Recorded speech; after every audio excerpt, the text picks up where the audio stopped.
एक समय की बात है। ज़ारा नाम की एक राजकुमारी थी जो एक खूबसूरत महल में रहती थी।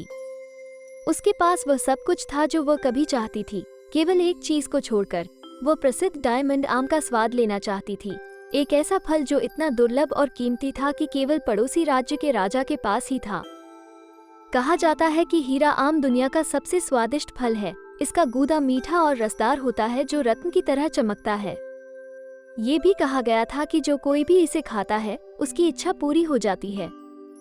हालांकि पड़ोसी राज्य का राजा बहुत लालची और स्वार्थी था और उसने अपना हीरा आम किसी के साथ साझा करने से इनकार कर दिया।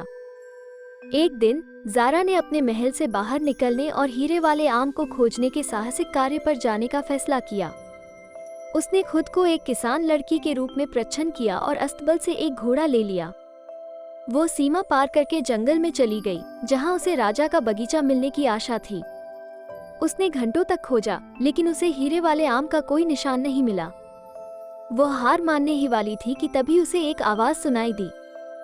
अरे अरे, आप वहाँ हैं? क्या आप कुछ ढूंढ रहे हैं? ज़ारा ने पीछे मुड़कर देखा तो एक बंदर एक शाखा पर बैठा था। उसके चेहरे पर एक शरारती मुस्कान थी और हाथ में एक चमकदार वस्तु थी। हाँ, मैं हूँ, ज़ारा ने कहा। मैं हीरे वाले आम की तलाश में हूँ। क्या आप जानते हैं कि यह कहाँ है? बेशक मैं करता हूँ, बंदर ने कहा। यह मेरे पास यही है। उसने चमकदार वस्तु को उठाया, जो वास्तव में हीरा आम था। वो सूरज की रोशनी में चमक रहा था, जिससे ज़ारा की आंखें आश्चर्य से चौड़ी हो गईं। वाह, ये सुंदर है, ज़ारा ने कहा। क्या मैं इसे ले सकता हूँ, कृपया? निश्चित रूप से, आप इसे प्राप्त कर सकते हैं, बंदर ने कहा। लेकिन तभी जब तुम पहले मेरे लिए कुछ करो। आप मुझसे क्या करवाना चाहते हैं? ज़ारा ने पूछा।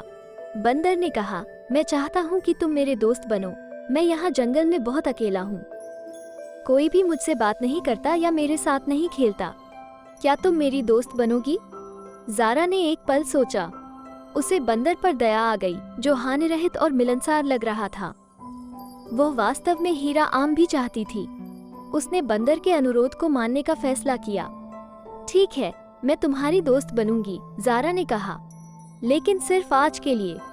कल मुझे अपने घर वापस जाना है। सौदा, बंदर ने कहा। चलो, कुछ मजा करें।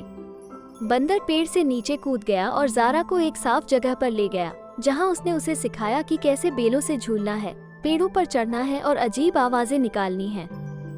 ज़ारा ने पहले कभी ऐसा कुछ नहीं किया था और उसे ये बहुत मनोरंजक लगा। वो अपनी चिंताओं और परेशानियों को भूलकर बंदर के साथ हंसती और खेलती थी। उन्होंने पूरा दिन एक साथ बिताया और बहुत अच्छा समय बिताया। जैसे ही सूरज डूबने लगा, बंदर ने कहा, देर हो रही है, हमें बगीचे में वापस जाना चाहिए। मैं तुम्हें वादे के मुताबिक हीरा आम दूंगा। धन्यवाद, बंदर, ज़ारा ने कहा। आप बहुत दयालु हैं और आप बहुत मज़ेदार हैं। मुझे खुशी है कि हम दोस्त बन गए। मैं भी, बंदर ने कहा। तुम मेरे अब तक के सबसे अच्छे दोस्त हो। वे वापस बगीचे में चले गए, जहां बंदर ने ज़ारा को हीरा आम दिया। ज़ारा ने उसे लेकर अपने हाथ में पकड़ लिया। उसे उत्साह और उत्सुकता की वृद्धि महसूस हुई। वो सोच रही थी कि इसका स्वाद कैसा होगा और यह किस इच्छा को पूरा करेगा। वो उसे काटने ही वाली थी कि तभी उसे जोर की दहाड़ सुनाई दी। मेरे हीरे वाले आम को चुराने की हिम्मत कौन कर रहा है? ये पड़ोसी राज्य का राजा था, जो अपनी बेशकीमती संपत्ति की जांच करने आया था। उसने ज़ारा और बंदर को देखा और वो क्रोधित हो गया। उसने अपने रक्षकों को उन्हें पकड़कर अपने पास लाने का आदेश दिया। ज़ारा और बंदर सैनिकों से घिरे हुए थे, जिन्होंने उन पर अपने भाले तान दिए। उनके पास भागने का कोई मौका नहीं था। ज़ारा को डर और पछतावे का एहसास हुआ। वह चाहती थी कि वह कभी अपना महल न छोड़े या बंदर से न मिले या हीरा आम न ले जाए। उसने बंदर की ओर देखा, जिसने उदास और खेदजनक भाव से उसकी ओर देखा। वो फुसफुसाए, मुझे क्षमा करें, ज़ारा। मेरा इरादा तुम्हें परेशानी में डालने का नहीं था। मैं सिर्फ एक दोस्त चाहता था। ज़ारा के मन में करुणा और कृतज्ञता की लहर दौड़ गई। उसे एहसास हुआ कि बंदर उसका अब तक का सबसे सच्चा दोस्त था। उसने उसे हीरा आम दिया था, भले ही इसका मतलब अपना एकमात्र खजाना खोना था। उसने उसे खुश किया था, भले ही वो अकेला और दुखी था। उसने उसके लिए अपनी जान जोखिम में डाल दी थी, भले ही वो उसे बमुश्किल जानता था। उसने उसके लिए भी कुछ करने का फैसला किया। उसने अपनी इच्छा का उपयोग करने का निर्णय लिया। उसने हीरे वाले आम को अपने सीने से लगाया और कहा, मैं चाहती हूँ कि बंदर और मैं हमेशा एक साथ स्वतंत्र और खुश रहें।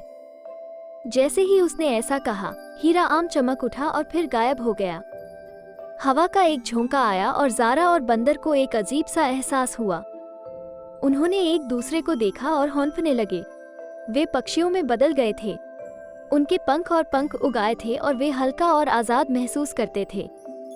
वे सैनिकों और राजा के ऊपर हवा में उड़ गए, जो स्तब्ध और भ्रमित थे।